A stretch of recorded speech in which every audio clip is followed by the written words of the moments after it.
Hello, কোথায় তুমি? এই তো ব্যাডমিন্টন খেলতেছিলাম। আচ্ছা ওগুলো রাখো, তুমি আমাদের বাসায় চলে আসো। বাবা তোমার সাথে আমাদের ব্যাপারে কথা বলতে চায়। এখন? এখনই আসতে হবে। তুমি বরং আমাদের সাথে এসে ডিনার করো। একদম দেরি করো না, ওকে? আচ্ছা ঠিক আছে, আসতেছি। এই তোরা খেল। নে জিতু ভাই, আমরা কি আসবো? না দরকার নাই। আচ্ছা তাহলে এটা রাখেন।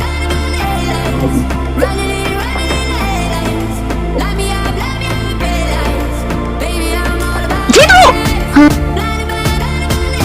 লিডার, পরিস্থিতি তো নিয়ন্ত্রণের বাইরে চলে যেতেছে। ফালাই দি। ফালাই দে। জিতুকে আজকে আমার বাসায় পাওয়া যাবে। আমি শুধু আমার মেয়ের ভালোর জন্য এই কাজটা করলাম।